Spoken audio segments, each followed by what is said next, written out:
What's going on, Matt?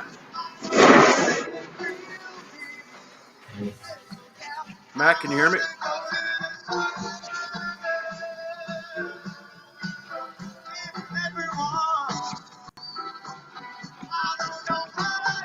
Hey, Matt? Matt. You got audio? I got audio. I can't hear you. That's on your end.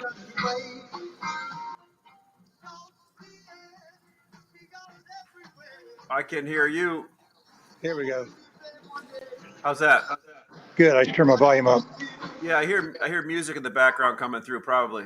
Well, I am live from the Blowing Rock Ale House out on the porch with a beer on Thursday afternoon. Cold as a mofo. Gotcha. You got a little bit of what we got last week. So, everybody, welcome to Lunch with Lumbermen live with Matt Layman from, where are you from, Matt? You said what? Blowing Location? Rock. Blowing Rock Ale House in Blowing Rock, North Carolina. There we go. And I'm live from Chicago. This is Materials Exchange, mxlumber.com, the first, the only, the best digital exchange, moving lumber, OSB, and plywood all over North America, matching, shipping, and moving the money. So, Matt, let's jump right into it. Read your reports. Both of them really good. Market conversation since last week. The market's kind of moving all over the place. I just got a call before we got on, and it's interesting as we're doing more of these live calls. I get people that say, "Hey, can you talk about this on your show or talk about that on your show?" Right. And it's like, it's funny. So I got a call from a guy, great guy, runs a yard. I'm not going to say who it is, but he has VMI programs for OSB. So he's supposed to get a shipment of OSB every week based on a contract price of a print price, right? But he said it's odd for the last 3 weeks he hasn't got his contract lumber. Yeah. And he was wondering if mills would ever not send the contract lumber but yet sell into the spot market at a higher price. Would that ever happen? Something I heard this morning too in the South. I hope that music's not too loud in the background, but I've heard that VMIs from all over the country are about 25% below target. One guy told me that his VMI with Lowe's, for example, would not catch up all year long. He's so far behind. And I think it's a mix of some COVID stuff and some transportation issues, but they're just unable to VMI, unable to keep up with what their commitments were. But it's certainly there's a supply shortage all the way through. And the one thing that every buyer that I've talked to has in common, they all have something they need to buy or want to buy for the remainder of the spring. Now, whether it's for March, April, May, or whatever long it is, everybody's looking to buy. Nobody's looking to liquidate. Yeah. So interesting. So last night we're sitting here 6 o'clock at night or 5:30. The exchange is now open 7 days a week, 6 till 6 in the morning, Central, 6 at night. We get a call all the way over from like New Mexico and Idaho. People need OSB. And these are people that belong to some of the big buyers. We shipped OSB from Dallas, Texas, all the way out to Utah. Was one example. We shipped OSB from Massachusetts down to Florida. That's crazy. Mike and I just sat here a few minutes ago. We thought our freight was wrong. We just matched a load from Idaho to Georgia. Yes, I can see that. Think about that. Yeah, just think of all the suppliers you go past.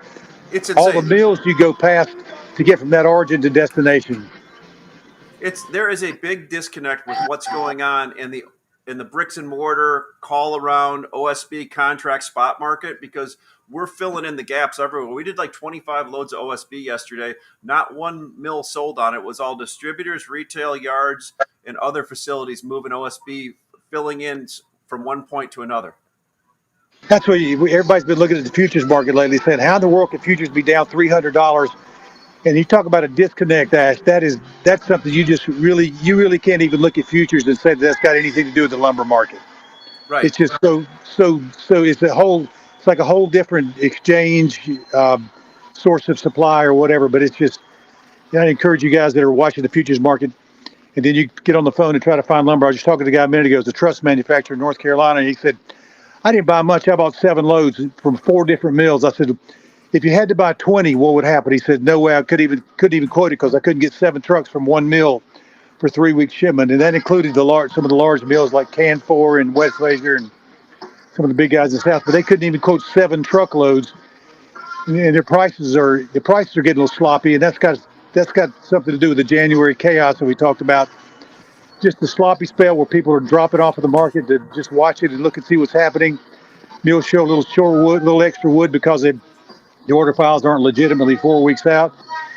But I think it's a real trap to think this market's peaking right here and going to fall off, because February is a rising month 91% of the time over the last 22 years. And you got to stick with the statistics. Yeah, I thought it was just crazy. I looked at that trade, that OSB one that matched, and I'm like, my God, that shouldn't happen. Our supply chain is broken in our industry when that stuff starts matching like that, right? But that also shows why a digital exchange like Materials Exchange is going to basically disrupt a market, and it should, because it helps everybody become better. We fill in the holes, right? I was listening to Greg say yesterday. It's like, I don't know if he's almost exclusive, but it sounds like his primary source of selling is the exchange. Because why not? Why not put your lumber up there and let somebody look at it that you wouldn't even think about calling? I mean, Idaho to Georgia, that's ridiculous. Yeah, I mean, another thing, we got 10 trucks of Euro 2330 seconds OSB up. We've got people all the way out in Western Mountain State looking to bring that out. People that normally use full-faced OSB, since they can't get it, they're willing to take scant all the way out there and use it. So it's exciting because their normal connections can't connect on that, right? Which is excellent. So Matt, I want to also talk about good note you sent me today about. Let's talk about the anticipated January chaos and why we should expect a February underbought rally. And when you say that, I got a text from a big pine buyer the other day that feels the same way, on a big trust buyer. Right. And I think to have this conversation, let's have Nick bring up your 12-month forecast chart on the bottom down here. Nick, if you're listening to me, if you could bring it up. Nick's working remote right now, so hopefully he can bring that up. If not, there we go. So Matt, let's talk about the chart and the anticipated January chaos, which I think you kind of highlighted in the yellow there. Yeah, I mean, just do it exactly what it's expected to do, which is get a little sloppy. It makes the buyers want to get a little apprehensive and think they're going to get some kind of deal. And you look around and you go, well, I bought 4 or 5 trucks for a little bit of a discount instead of paying $150 over random or print. I was able to buy them at print. That feels like a good little sloppy spot. But it's just nothing abnormal. The market's following that FTP, forecasted decision points trend, just like expected. But you can look and see that it only lasts through the end of January, first week of February, and then we move higher. My concern about this market is we see that the forecasted decision high point is week number 20. I think February is going to be an incredibly strong month that people are going to get way bought out, way ahead. And I think we can see this market peak at week number 10 or beginning of March rather than the beginning of May. It's just there's so much lumber that's pre-bought and bought ahead.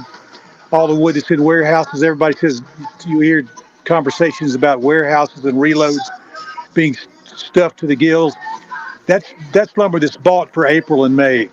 It's wood that's not going to, it's orders that's not going to show up in April and May because it's already bought for. And my contention is that 1.3 million housing completions, 1.8 million starts, about 1.5 million worth of production in the lumber market is overproduced for the amount of completions that we can do.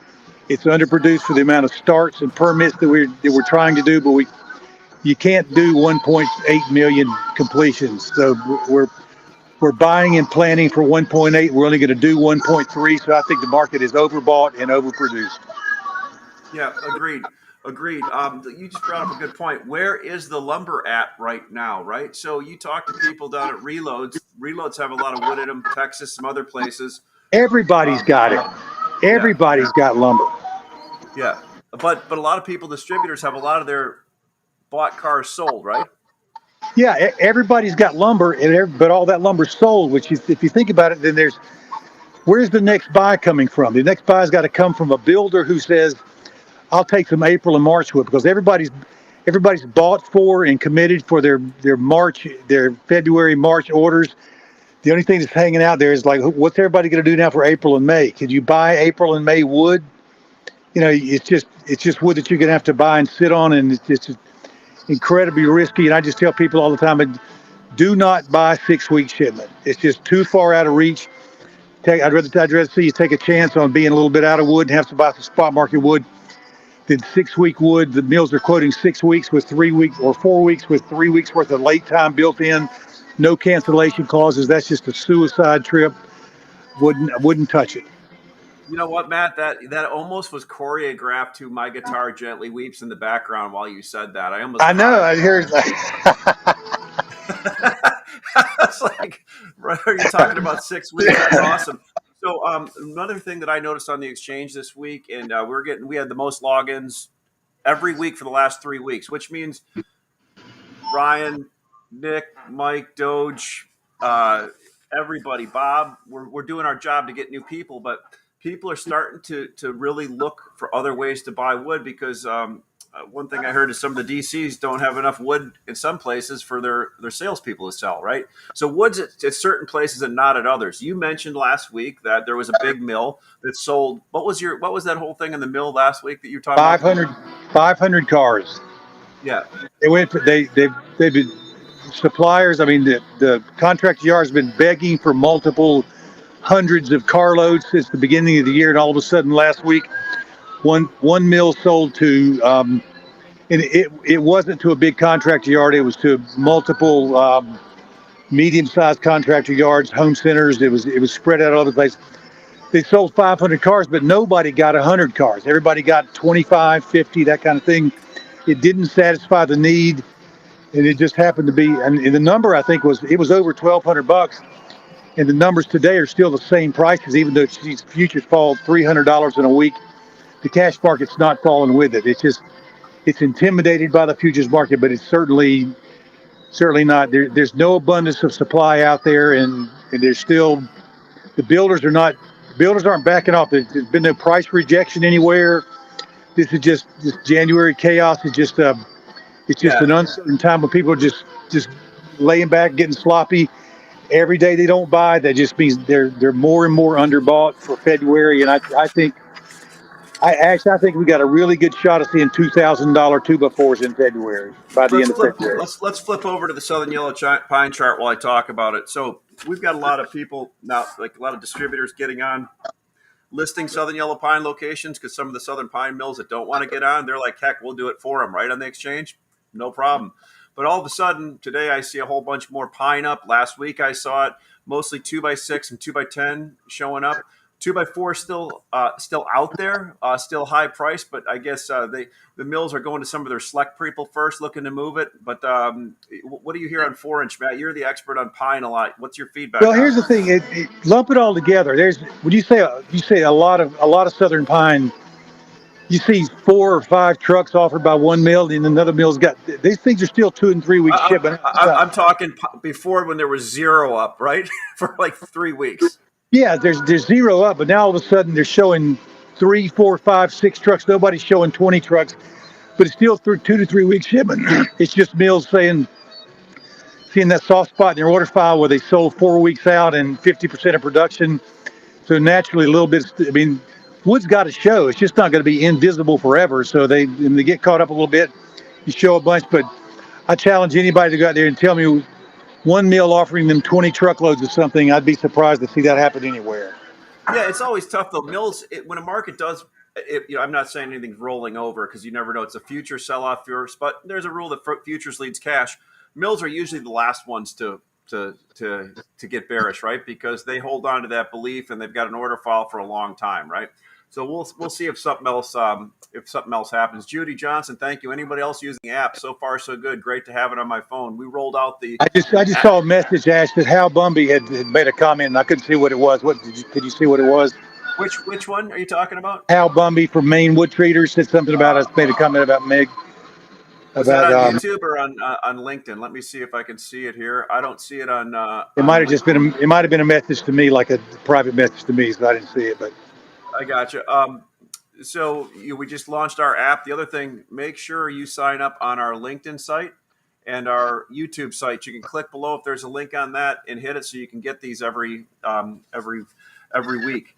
I want to encourage you. I want to pop something in here too. Actually, for the last couple of weeks, I've really been aggressive about trying to expose Materials Exchange to my subscriber base, my membership base, and more are coming on and taking a look. And if you guys haven't done this yet, you got nothing to lose just try it and look and see, because you can see that when there's a supply disruption and there's things that you can't find anywhere else, like just Ash says, when you ship all the way across the United States back against the grain, nothing's really out of bounds. You just got to, don't think that things won't fit, or that are out of bounds or out of limits. Just give it a shot, look and see. And I'm not trying to plug Materials Exchange.